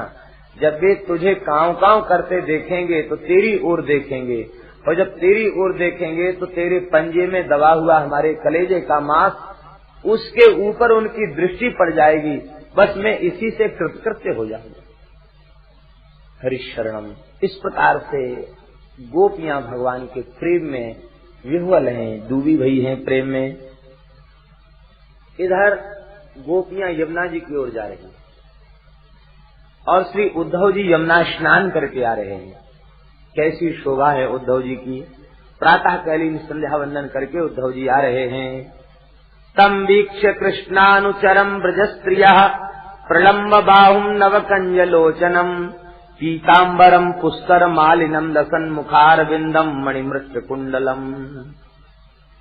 श्री कृष्ण को आया हुआ देख करके प्रलम्ब बाहु, सुंदर कृष्णानुचरम वीक्ष, कृष्ण के अंचर को देख करके, जिनके कंजदल के समान विशाल नेत्र हैं, आजानुलंबित भुजाएं हैं, पीतांबर धारण किए हैं, कमल की माला कंठ में धारण किए हुए हैं। देखो ठाकुर जी ने उद्धव जी को अपना मोर मुकुट, गुंजा माला और पीतांबर उड़ाकर भेजा। रंग रूप तो ठाकुर जी जैसा है ही है, नील वर्ण है उद्धव जी का, कमलदल समान विशाल नेत्र हैं, आजानुलंबित भुजाएं हैं, देखने में लगता मानो श्री कृष्ण का ही प्रतिबिंब हो। और ठाकुर जी ने अपना पीतांबर भी उन्हें दे दिया है, मोर मुकुट भी दे दिया है, गुंजा माला भी दे दी है। क्यों? कि गोपियों के नेत्रों में केवल मेरा ही रूप समाया हुआ है। यदि उद्धव उद्धव के रूप से गए तो हो सकता है उनका वार्तालाप भी न हो इनसे, इसलिए उद्धव जी को अपना स्वरूप दे करके भेजा है।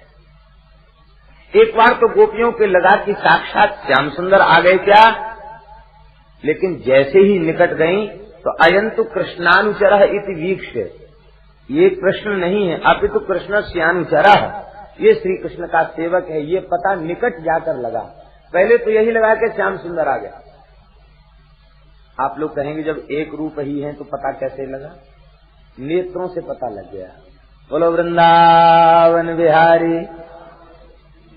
श्री कृष्ण के नेत्र चंचल और चपल हैं, और उद्धव जी संत हैं, संतों के नेत्रों में गंभीरता होती है। तो उद्धव जी महान संत हैं, फिर ज्ञानी, तो नेत्रों में अतिशय गांधीर्य है। ऐसे चल रहे मानो सहज उन्मुनी मुद्रा लगी गई हो, सहज उन्मुनी में चल रहे, श्री कृष्ण का करते हुए चल रहे हैं। बोले इतनी सिधाई, इतनी इस प्रकार चपलता का अभाव तो कृष्ण के किसी अन्य शरणागत श्री कृष्ण की हो जाए संभव? नेत्रों से पहचान हो जाए। गणानंद सरस्वती लड़का अभी एक दिन हम शरीर से दिव्य सुगंध आप रूप से, अभी ऐसा नहीं देखा गया कि किसी सतत नेत्रों में गांधी नारी दर्शन और किसी महात्मा से विरक्ति को देखा तो वो अपनी सखी से सज धज के घूम रही है, मुझे पहचानते हो? किस बात के विरक्त हो गए? अभी तो मुझे पहचानते हो? झूठा है तुम्हारा वैराग्य। वो महात्मा को इतनी ग्लानि हो गई कि उसके बाद उन्होंने किसी की ओर देखा ही नहीं, बस नीचे ही दृष्टि वे सदा किए गए, कभी किसी की ओर नहीं देखा। बोले न किसी को देखना न किसी को पहचानना, केवल राम राम करना है। संतों की दृष्टि में गांभीर्य होता है, उनके नेत्रों में करुणा होती है। वे आंख उठाकर देखते हैं तो केवल किसी संत की ओर देखते हैं या श्री ठाकुर जी की ओर देखते हैं। वे प्राकृत जगत की किसी वस्तु की ओर आंख उठा करके नहीं देखते। और चित्त को चंचल करने वाली इंद्रिय, सर्वाधिक चित्त को चंचल करने वाली यदि कोई इंद्रिय है तो वह दृग इंद्रिय है। दृष्टि ही चित्त को चंचल करती। जो नेत्रहीन होते हैं वे बहुत जल्दी किसी बात को याद कर लेते हैं। क्यों? शक्ति सबके भीतर वही स्मरण शक्ति है, लेकिन उनकी आंख नहीं है तो बस उनकी वृत्ति जो है सिमटी भई है, वो उसमें चंचलता नहीं है। वृत्ति चंचल नहीं है क्योंकि उनकी आंख नहीं है। तो वृत्ति चंचल न होने के कारण जो कुछ वे सुनते हैं उसे धारण कर लेते, उसे याद कर लेते हैं। और दृष्टि को सर्वाधिक, चित्त को सर्वाधिक चंचल करने वाली ये दृष्टि है। आंख बंद करने पर भी दृष्टि अपनी चंचलता नहीं छोड़ती। आप लोग कहेंगे आंख बंद करने पर चंचलता नहीं छोड़ती, इसका क्या मतलब हुआ? आंख से जो दृश्य दिखा है ना, आंख बंद करके भी फिर वही दृश्य दिखाई देता है। और आंख ने देखा ही नहीं होता कोई दृश्य तो क्या चिंतन होता? तो आंख बंद करने के बाद भी वह संसार के दृश्य का ही अनुभव कराती है। इतना चित्त को चंचल करने वाली दृग इंद्रिय है। इसलिए महात्मा लोग वे अपनी आंखों को संयमित रखते हैं, आंख कान दोनों को संयमित रखते हैं। भद्रं कर्णेभिः शृणुयाम देवाः, भद्रं पश्येमाक्षभिर्यजत्राः, श्रीरंगैस्तुष्टुवाग्मुंसस्तनूर्विद्यसे मही देवहितं जदायु। प्रार्थना करते हैं भगवान से, हमारी आंख पवित्र दृश्य देखे, हमारे कान पवित्र शब्द सुने, इधर उधर के दृश्य, इधर उधर की बात हमारे आंख नाक कान अनुभव न करें। हमारी आंख संयमित हो, हमारा कान संयमित हो। प्रार्थना करते हैं। तो श्री उद्धव जी के निकट वे पहुंच गई और कहा, जानीमस्त्वाम यदुपते पार्षदम संपागतम। हे उद्धव जी, आपको परिचय देने की आवश्यकता नहीं है, आपको हम पहचान गई। हमारे प्रियतम ने तुम्हें भेजा है, प्रिय करने के लिए भेजा है। गोपियों में ऐसी त्रिकालज्ञता आ चुकी है कि बिना बताए तो वो नाम ले रही है और कहती, जानीमस्त्वाम, तुमको अच्छी प्रकार से मैं जानती हूँ। कोई अज्ञानी पुरुष कह सकता कि हम तुम्हें जानते हैं? गोपियां कहती, हम सब तुमको जानती हैं। क्यों जानती हैं? कहते, इसलिए जानती हैं कि हमने जानने योग्य तत्व श्री कृष्ण को जान लिया है। और यस्मिन् ज्ञाते सर्वमिदं ज्ञातम भवति, उस एक तत्व को जानने के बाद फिर कुछ भी अज्ञात रहता नहीं है। माने गोपियां सूक्ष्म भाव से ये कह रही हैं कि तुम हमको मूर्ख मत समझना कि हम कुछ नहीं जानती हैं। हम जानने योग्य तत्व जो श्री कृष्ण तत्व है उसे जानती हैं, और जब श्री कृष्ण को जानती हैं तो कोई त्रिभुवन का विषय ऐसा नहीं जो हमारे द्वारा अज्ञात हो। तो उपनिषद कहता है यस्मिन् ज्ञाते सर्वमिदं ज्ञातम भवति, भगवान के ज्ञान होने पर सब कुछ का ज्ञान हो जाता है, कुछ भी अज्ञात नहीं रह जाता। हम जानती हैं आपको अच्छी प्रकार से, और यह भी जानती हैं कि आप हमको यह समझाने आए हैं कि तुम रो मत। गोपियां कह रही हैं, ये भी हम जानती हैं कि आप यह कहने आए हैं कि हमको यह सलाह देने आए हैं, अपने ज्ञान का उपदेश दे करके यह समझाने आए हैं अपने ज्ञानोपदेश के द्वारा कि हम रोना गाना बंद करें। तो देखो उद्धव, तुम समझते नहीं हो। स्नानुबंधो स्नेहानुबंधो बंधूनाम मुनेरपि सुदुस्त्यजः। यह स्नेहानुबंध, प्रेम का संबंध ऐसा है, प्रेम का संबंध ऐसा संबंध है कि मुनेह अपि सुदुस्त्यजः। मुनि माने जो निरंतर मनन करते रहते हैं, चिंतन करते रहते हैं, अपने आत्मा में ही रमण करते रहते हैं, ऐसे मननशील मुनि भी प्रेम संबंध को ठुकरा नहीं पाते हैं। हम कोई ऋषि मुनि हैं, हम तो भोली भाली ग्वालिन हैं, हम प्रेम के संबंध को कैसे भुला दें? ये तुम्हारे ज्ञान का प्रभाव हमारे चित्त के ऊपर हो नहीं सकता है।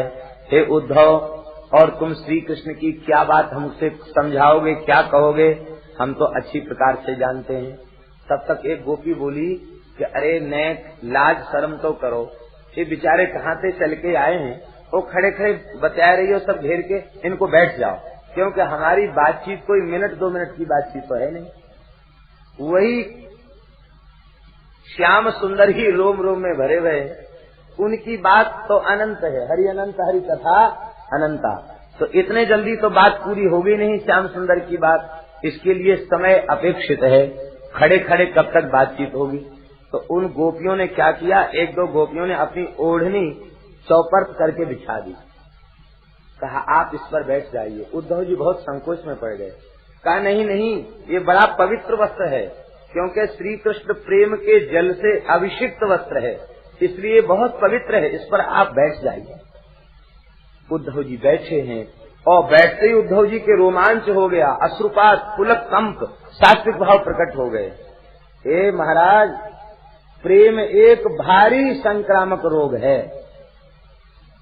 प्रेमी देख ले तो प्रेम जागृत हो जाए, प्रेमी छू दे तो प्रेम जागृत हो जाए, प्रेमी का वस्त्र छू ले तो प्रेम जागृत हो जाए। श्रीमन महाप्रभु जी महाभाव में समुद्र में डूब गए, महाजाल में उनको निकाला गया, और जिन मछुआरों ने श्री महाप्रभु के श्रीअंग का स्पर्श किया वे भी प्रेम में उन्मत्त होकर के नृत्य करने लगे। वे मछुआरे हिंसा जीवी, दिन रात हिंसा करने वाले, मद्यपान करने वाले, मांस भक्षण करने वाले, जीवों की हिंसा करने वाले, उनसे अधिक पापिष्ठ तर और कौन होगा। वे जब महाप्रभु जी के श्रृंग को छूते हैं तो वे हरिबोल हरिबोल करके नाचने लग जाते हैं, उनमें प्रेम प्रकट हो जाता है। तो अन्य किसकी क्या कहना। अब की बार जगन्नाथपुरी गए थे तो वहां होली पर महाप्रभु जी की लीला हो रही थी, यद्यपि हो रही थी उड़िया भाषा में, और वो भाषा हमारे समझने की बस की बात थी नहीं, लेकिन फिर भी महाप्रभु जी की लीला हो रही है, समझ में नहीं आएगा तो दृश्य तो दिखेगा। तो वहां जाकर दर्शन किया तो एक धोबी को प्रेमदान की लीला दिखाई, तो बड़ी अद्भुत लीला। महाप्रभु जी कहते एक बार हरिबोल कहो, एक बार हरिबोल कहो। तो वो कहता है कि हम धोबी हैं, गरीब आदमी हैं, और अपना कपड़ा धोते हैं, गुजर बसर करते हैं, और हम साधु नहीं, हम सन्यासी नहीं है। बोले इसमें साधु होने की जरूरत नहीं, सन्यासी होने की जरूरत नहीं। वो कहता हम ब्राह्मण नहीं है, बोले ब्राह्मण होने की भी जरूरत नहीं है। बोले हम तो अंत्यज हैं, अस्पृश्य हैं। बोले कितना भी पतित हो, एक बार नाम ले लो, तुम पवित्र हो जाओगे। अब महाप्रभु जी के आग्रह पर एक बार उसने नाम लिया है, अब तो उसका कपड़ा छोड़ना छूट गया, अब तो हरिबोल हरिबोल करके नाचने लग गया। अब उसकी पत्नी आई, उसने कहा ऐसे क्या, उस पत्नी ने उसको छुआ तो वो नाचने लग गई, पुत्र आए उन्होंने छुआ तो वो नाचने लग गए। इस प्रेम दान को ये दिखाया वहां नाटक में। कहने का तात्पर्य है कि केवल जिसको एक बार भगवान नाम उच्चारण करवा दिया, प्रेम दृष्टि से देख लिया, उसे प्रेम मिल गया, और उसको जिसने छू लिया उसे प्रेम मिल गया। बस प्रेम की प्यास हो भीतर, प्रेम की प्यास हो, भगवत प्रेम अवश्य ही प्राप्त होता है। भगवान तो प्रेम देने के लिए तैयार हैं, लेकिन प्यास तो होना चाहिए प्रेम की। श्री गदाधर भट्टी जी महाराज, वृंदावन के महान रसिकाचार्य श्री गदाधर भट्टी जी महाराज, जिनके ठाकुर जी राधा वल्लभ लाल जी के सामने हवेली में विराजते हैं, बड़े प्यारे ठाकुर जी, स्वयं प्रगट ठाकुर जी, श्री हवेली वाले मदन मोहन जी। आप भागवत जी की कथा कहते, रसिक सब श्रवण करते, तो सबको प्रेम प्राप्त था, सब रोते थे। एक महंत जी भी आते थे कथा सुनने, उनको प्यास तो प्रेम की थी, लेकिन हृदय इतना कठोर था कि चाहे जैसा प्रकरण हो, उनके मन में कभी करुण रस प्रकट ही नहीं होता। तो उनको बड़ी ग्लानि होती। ग्लानि इस बात की होती थी कि ये सब जो बेचारे सदगृहस्थ हैं, ये तो रो रहे हैं, और हम बाबाजी होके और उसमें भी एक मठ के अधिपति होकर के हमारे भीतर तुम लोग क्या कहेंगे कि तो बड़े कठोर हृदय के हैं। तो उन्होंने क्या युक्ति सोची, वो माला झोली में लाल मिर्च का पाउडर लेके आते। हृदय कठोर था, हृदय सरस और कोमल नहीं था, लेकिन वे सोचते कि भाई कम से कम झूठा रोना तो आवे, सच्चा होगा तो हो जाएगा। तो जब कोई ऐसा करुण रस का कोई प्रसंग आता तो माला जपते जपते और ऐसे एक बार आंख से हाथ लगा लेते, ओ लाल तीखी मिर्च जब आंख में लगती तो स्वाभाविक आंसू निकलना स्वाभाविक था, आंसू निकलने लग जाते, और वो लाल मिर्च से नेत्र भी एकदम लाल हो जाते, और बहुत पीड़ा होती नेत्रों में, आंसू झरने लग जाते। एक ही दिन बेचारों ने ये लीला की थी, मिर्च लेके आए थे, पाउडर लेके। तब तक कथा कहते कहते गदाधर भट्ट जी की नजर पड़ गई उनके ऊपर। इतना देख करके वे प्रेम से विहल हो गए। देखो प्रेम नहीं है, लेकिन प्रेम की चाह तो है। बस कथा के बाद वे उठे और उठ करके उन संत के चरणों में प्रणाम किया। ये महान प्रेमी संत हैं, ऐसा मानकर चरणों में प्रणाम किया। अब गदाधर भट्ट जी प्रणाम कर रहे हैं तो वे भी चरणों में गिर गए। वे चरण परस्पर एक दूसरे के चरणों में प्रणाम कर रहे हैं। श्री गदाधर भट्ट जी ने जैसे ही भुजाओं में भर के हृदय से लगाया है, अब तो रोम रोम खिल उठा, अश्रुधार बहने लगी, हृदय द्रवीभूत हो गया, और ऐसे लगा मानो साक्षात श्री कृष्ण ने हृदय से लगा लिया। प्रेमालिंगन प्राप्त करके मूर्छित होकर के प्रेम प्राप्त हो गया। प्रेम की चाह, अनुराग के बिना भगवान नहीं मिलेंगे, मोक्ष फिर भी मिल जाएगा। मिलहि न रघुपति बिन अनुरागा, किए कोटि जप जोग विरागा। मिलहि न रघुपति बिन अनुरागा। प्रेमी का वस्त्र छू गया, प्रेम प्रकट हो गया। उद्धव जी तो अब भाव विह्वल हो गए, उन्हें अपने शरीर की सुध बुध भी नहीं रही, और गोपियों ने कहना प्रारंभ किया, हे उद्धव जी, जैसे भौरा बगीचे में जाता है, स्तुति करते हुए जाता है, और स्तुति करते करते जाकर के उसकी पहले प्रदक्षिणा करता है, फिर ऊपर जाता, फिर नीचे जाता, फिर उसको मनुहार करके उसे प्रसन्न कर लेता है, और फिर कहता है, अजी आप हमारी स्तुति से प्रसन्न हैं क्या?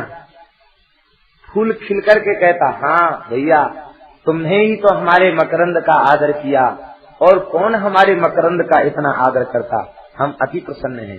तो यदि तुम्हें कोई इतराज ना हो तो थोड़ा सा मकरंद तुम्हारा हम ले लें, तुम्हारे ऊपर बैठ करके। बोले हाँ कोई हर्ज नहीं, ले लो। तो वो पुष्प तो सोचता है कि ये भौरा अब हमारे ऊपर बैठेगा तो उठेगा नहीं, लेकिन थोड़ा सा मकरंद लेने के बाद फिर पीठ दिखा के चल देता, फिर एक बार भी नहीं कहता कि हम लौट के आएंगे कि नहीं।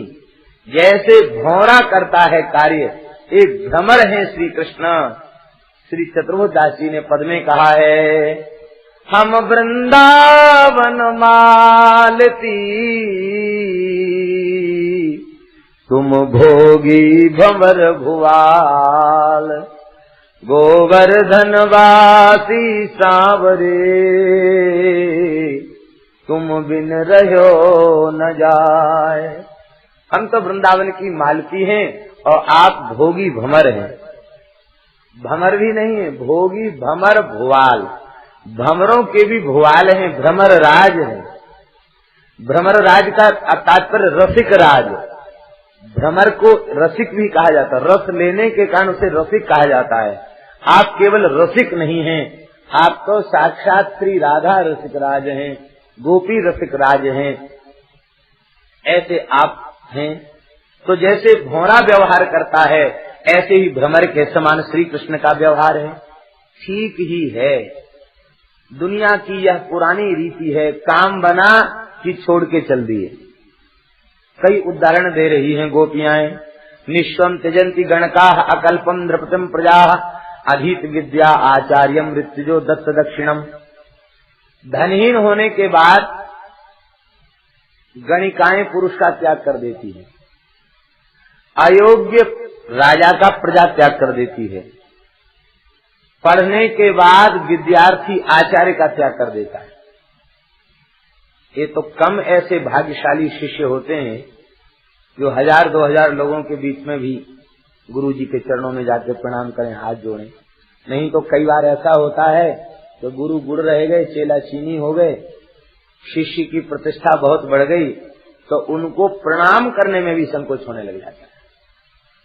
एक कितने दुर्भाग्य की बात, काहे की विद्या पढ़ी, कितना कृतज्ञ हो गया। जहाँ तो कहते एक अक्षर का ज्ञान जिसे मिले उस गुरु का भी आदर करना चाहिए। और उनके चरणों में बैठकर पढ़ने वाले लोग तरह तरह के अभिमान अपने भीतर भर लेते हैं। एक पंडित तो गृहस्थ हैं, हम बाबा जी, हम इनको प्रणाम क्यों करें। उपाधि दुख का कारण है। न जाने कितनी मायिक उपाधियां प्राप्त हैं, उन उपाधियों को तो हम अपने विवेक के द्वारा दूर कर नहीं पाते हैं और नई नई उपाधि बटोर लेते हैं। उपाधि माने दुख, ये सब दुख हैं। तो खूब पढ़ने के बाद भी अधीत विद्या आचार्य, फिर इसके बाद तो जीवन में एक आध बार मिलन हो जाए तो भी बहुत समझो। अधीत विद्या आचार्य ऋत्विजम दत्त दक्षिणम, ये ऋत्विज तब तक यजमान से स्नेह करते हैं जब तक कि उन्हें दक्षिणा नहीं मिली। दक्षिणामणि को यजमान को छोड़ के चले जाते हैं और छोड़ के नहीं चले जाते। यज्ञों में देखो आप लीला पंडितों की, जिस दिन पूर्णाहुति होती है उस दिन अपना थैला सजा के यज्ञशाला में ही ले जाते हैं और जैसे ही नमो ब्रह्मणे देवाय करके तिलक लगाया गया, लिफाफा मिला, बस जेब में धरा, चल दिए। जजमान कहे महाराज इतने दिन से तो हम आपकी कुछ सेवा नहीं कर सके, आपके पास बैठ ही नहीं सके, अब आप जा रहे हैं, 2-4 दिन रुकिए। नहीं नहीं, हमको बम्बई जाना, कलकत्ता जाना, हम तो बहुत व्यस्त हैं, हम नहीं रह सकते। अधीत विद्या आचार्यम ऋत्विजम दत्त दक्षिणम, दक्षिणा दिया नहीं कि बस वो चले जाते हैं। और मान लो अनुष्ठान 7 दिन का ही है या 10 दिन का है और यजमान कहे कि महाराज 2-4 दिन अनुष्ठान और बढ़ा दो, एक अच्छी सेवा तो हम 2-4 दिन पीछे कर पाएंगे। तो कहते भाई बीच में छोड़ के हमने कलावा बंधाया है, बीच में छोड़ के कैसे जाएंगे, अब तो रहना ही पड़े। लेकिन दक्षिणा मिलते ही फिर नहीं रहते, फिर चले जाते। यहाँ कहने का तात्पर्य ये है कि गोपियां कह रही हैं ये ब्रज प्रेम की पाठशाला है और प्रेम के पाठ को पढ़ाने वाली आचार्या हम ब्रजांगनाएं हैं और छात्र कौन है, श्री कृष्ण। वे अनंत कोट ब्रह्मांड नायक गोलोकाधिपति प्रभु विद्यार्थी बन के आए हैं हमसे प्रेम का पाठ पढ़ने, और हमने प्रेम का पाठ पढ़ाकर उन्हें उत्तीर्ण कर दिया, सर्वोत्तम अंकों में उत्तीर्ण किया। इतना ही नहीं, उनको रास विहारी बना दिया, महारास करने की योग्यता संपादित उनमें कर दी। इतना बढ़िया प्रेम का पाठ पढ़ाया। और जब महारास लीला हो गई तो बस यही गुरु दक्षिणा उन्होंने हमें दी, विरह दे करके वे चले गए। अधीत विद्या आचार्यम ऋत्विजम दत्त दक्षिणम। अथवा इस प्रेम रूपी महायज्ञ की आचार्या हम ब्रजांगनाएं हैं, यजमान हम हैं, और ऋत्विज बन के आए श्री कृष्ण। जैसे ही रास में हम दक्षिणा के रूप में इन्हें प्राप्त भई तो बस हमको छोड़ के फिर ये चले गए। अधीत विद्या आचार्यम ऋत्विजम दत्त दक्षिण। हे उद्धव जी, ये ठीक ही है, हमको इससे कोई पीड़ा नहीं है, लेकिन बस बात इतनी है कि वे दिन रात हमारे नेत्रों में, हमारे हृदय में, हमारे मन में, हमारी बुद्धि में समाये रहते हैं। हमें एक क्षण का भी विश्राम मिलता नहीं है। हम तो चाहते हैं कि ये एक बार हृदय से निकल तो जाए, तनिक शांति तो मिले, लेकिन अब यह ऐसा भीतर अटक गया है कि अब निकालने से भी निकलता नहीं है। और उद्धव, अब जीवित रहने का सहारा भी और क्या बचा है हमारे पास? इनकी लीला कथा की चर्चा ही तो जीवन धारण करने का सहारा है, इसके बिना हम जी भी नहीं सकती। देखो प्रेम क्या क्या है।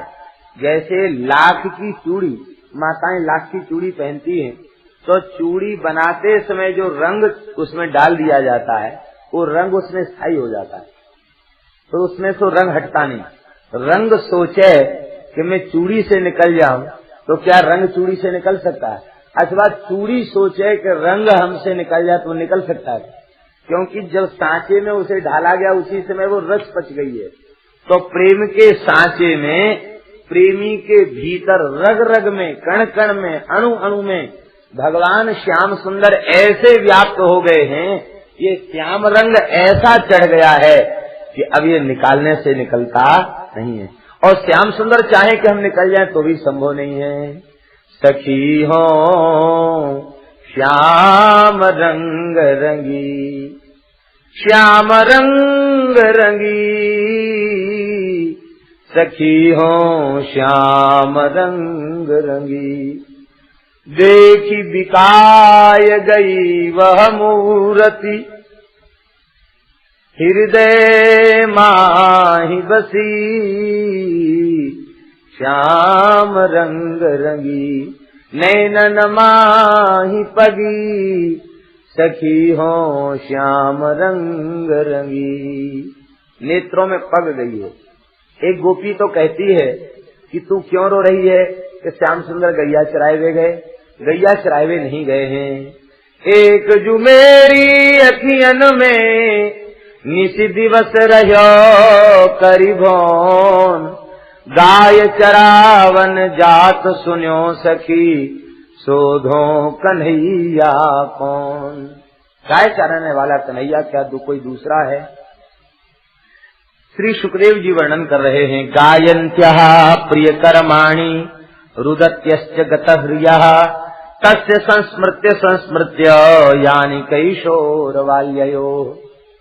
यहाँ एक विशेषण है, गतह्रियः, अर्थात उनकी लज्जा चलेगी। श्रद्धा सताम कुल जन प्रभवेशु लज्जा।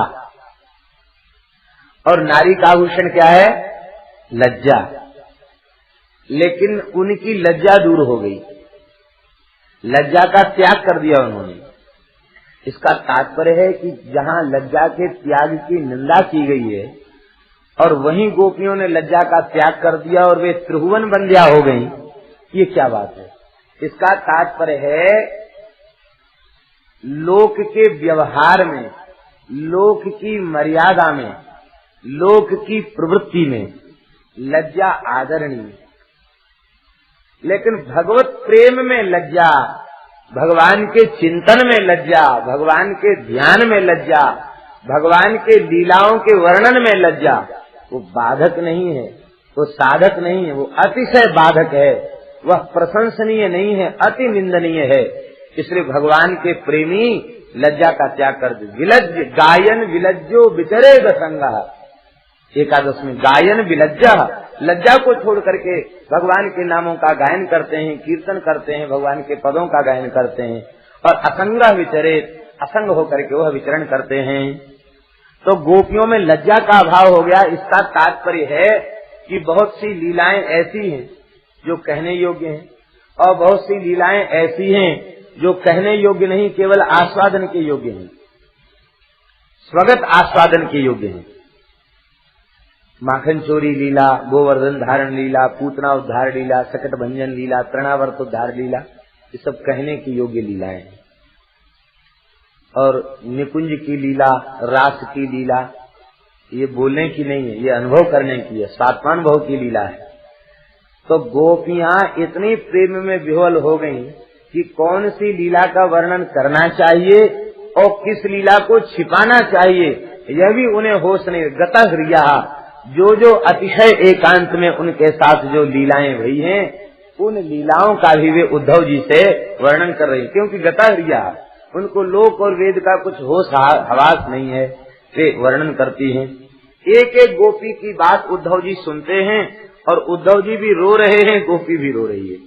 उद्धव जी आश्चर्य में पड़ गए, बोले कि सब तो ब्रह्मसूत्र भूल गया, गीता भूल गई, सब उपनिषद भूल गए, अब इस रोने गाने के आगे कोई चीज याद ही नहीं आ रही, क्या करें। जौलो तो ही नंद को कुमार ना ही बीच पर्यो, नारायण स्वामी कहते हैं, जौलो तो ही नंद को कुमार ना ही बीच पर्यो, तौलो तू भले बैठ ब्रह्म को विचार ले। जब तक इनका दर्शन नहीं हुआ तब तक ब्रह्म विचार कर लो, और इनका दर्शन होते ही फिर किसी काम के नहीं रह जाओगे। लकी जिन लाल की मुस्कान, तिन्हि विसरी वेद विधि, जप जोग संयम ध्यान, नेम व्रत आचार पूजा पाठ गीता ज्ञान, रसिक भगवत दृगदई यसिये चिके मुख म्यान। जाहि लगन लगी घनश्याम की, धरत है पग परत है कितहूँ, सुध नहीं तन छाया घाम की। अंत में कहते हैं, नारायण बौरी भई डोले, रही न काहू काम की, जाहे लगन लगी घनश्याम की। गोपियां वर्णन कर रही है, लेकिन यहाँ श्री जी के साथ संवाद नहीं है। ध्यान दें, श्री जी बैठी हैं, राधा रानी भी उस युद्ध में विराजमान है, लेकिन श्री जी के साथ उद्धव जी का संवाद नहीं है। और उद्धव जी श्री जी से नहीं कुछ कह रहे हैं, श्री जी उद्धव जी से भी कुछ नहीं कह रही है। गोपियां कह रही हैं और उद्धव जी सुन रहे हैं। श्री जी क्यों कुछ नहीं कह रही है? देखो, ये प्रेम की गति बड़ी विचित्र है। श्री जी मान लीला में विराजमान है, वे कह रही हैं कि जो दूत सर्व सामान्य ब्रज गोपियों के लिए भेजा गया होगा, वह मेरे लिए कैसे हो सकता है?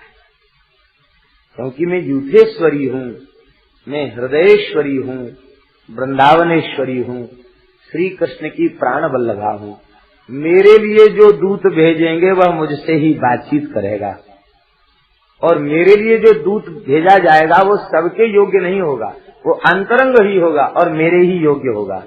इसलिए मैं तो उसके साथ बात करूंगी जिसको श्री कृष्ण ने ही केवल मेरे लिए भेजा हो, प्राण जीवन धन ने केवल मेरे लिए भेजा हो, और किसी से उस दूत को कोई प्रयोजन न हो। हम तो उससे बातचीत करेंगे। मान करके बैठी है किशोरी जी।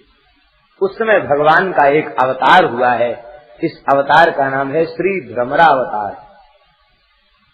ये कोई सामान्य भ्रमर नहीं है, ये साक्षात श्री कृष्ण ही भ्रमर बन के आए। क्योंकि जिन श्री किशोरी जी के चरण कमल मकरंद के आग्रहण के लिए वे निरंतर व्याकुल रहते हैं। स्मर गरल खंडनम मम शिरसि मंडनम, देहि पद पल्लव मुदारम, ज्वलति मयि दारुणो मदन कदनानलो, हरतु तदुपाहित विकारम, देहि मुख कमल मधुपानम, देहि मुख कमल मधुपानम। जिनको अपने मस्तक का आभूषण बनाने के लिए श्याम सुंदर भी व्याकुल रहते जिन चरण कमलों को, उन चरण कमल मकरंद का आघ्राण करने का सौभाग्य किसी प्राकृत जगत के भ्रमर को कहाँ संभव है? संभव नहीं। कोई प्राकृत भौरा किशोरी जी के चरण कमल मकरंद की सुगंध का पान करे, मकरंद का पान करे, ये किसी प्राकृत भ्रमर का सौभाग्य नहीं हो सकता। प्राकृत भ्रमर की छोड़ दो, आज महेश शिव सनकादि का भी यह सौभाग्य कहाँ जो किशोरी जी के पद पंकज के भ्रमर बन सके।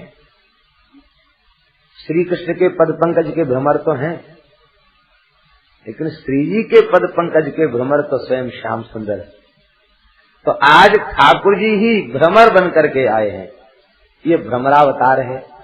एक बार वृंदावन में ऐसी लीला हुई थी, भ्रमर गीत, अष्टयाम में भ्रमर गीत चल रहा था। तो जैसे ही भ्रमर गीत का प्रारंभ हुआ तो उसी समय एक भ्रमर यमुना की कुंज की ओर से चल के आया। ये जयसिंह घेरा की बात है। और चल के आए जो श्री जी के स्वरूप थे उनके चरणों में गुनगुनाने लगे। और जब तक भ्रमर गीत का प्रकरण चला तब तक वो श्री जी के चरणों में गुनगुनाता रहा। प्रत्यक्ष लोगों ने दर्शन किया और वो लीला भी अद्भुत ही लीला हुई। कोई ऐसा नहीं था जिसे होश हो कि हम कहाँ बैठे, सबके सुधा लगा। आज भी वृंदावन में ऐसी ऐसी लीलाएं हो जाती, अद्भुत लीला। ये साक्षात श्री कृष्ण ही भ्रमर बन के आए हैं और श्री जी के चरणों का चुम्बन कर रहे हैं, गुनगुना रहे हैं, मानो माननीयों में शिरोमणि श्री स्वामिनी जी को भी मना रहे हों। उस भ्रमर को देख करके श्री जी ने कहा, काचिन मधुकरं दृष्ट्वा ध्यायन्ती कृष्ण संगमम प्रिय प्रस्थापितम दूतम कल्पयित्वेदम अब्रवीत। श्री जी ने अपने हृदय की बात कही उस भौरे को। गोप्युवाच मधुपकी तव बंधो मा स्पृशांघ्रिं सपत्न्या कुच बिलुलित माला कुंकम श्मश्रुभिर्नः बहतु मधुपतिस्तन मानिनीनां प्रसादम् यदु सदसि विडम्ब्यम् यस्य दूतस्त्वमीदृक्। हे मधुप संबोधन है। मधुन पिबन, मधुपा, मधुपान करे, ये दो के संबोधन है। श्री कृष्ण का भी संबोधन है और भ्रमर का भी संबोधन है। भ्रमर मधुपान करता है इसलिए मधुप है, और श्याम सुंदर अधर सुधा मधु का पान करते हैं इसलिए भी अधर मधु का पान करते हैं इसलिए भी मधुप हैं। गोपियों के अधरा सबका पान करते हैं इसलिए वे भी मधुप हैं। तो जो जैसा होता है उसका वैसे ही व्यक्ति से प्रेम हो जाता है। तू भी मधु पीने वाला और श्री कृष्ण भी मधु पान करने वाले, अधर सुधारस पीने वाले हैं, इसलिए लगता है तुझे उन्होंने अपना अंतरंग मान करके तुझे ही दूत बनाकर भेजा है। कितब बंधो जय राधे जय राधे जय राधे जय राधे राधे जय राधे राधे जय राधे जय राधे जय राधे जय राधे जय राधे जय राधे जय राधे जय राधे जय राधे जय श्री राधे जय राधे जय श्री राधे जय राधे जय राधे जय राधे जय राधे जय राधे जय राधे जय राधे जय राधे जय राधे जय राधे जय राधे जय राधे जय राधे जय राधे जय श्री राधे जय राधे जय राधे जय जय राधे जय श्री राधे जय राधे जय श्री राधे जय राधे जय श्री राधे जय राधे जय श्री राधे जय राधे जय राधे जय राधे जय श्री राधे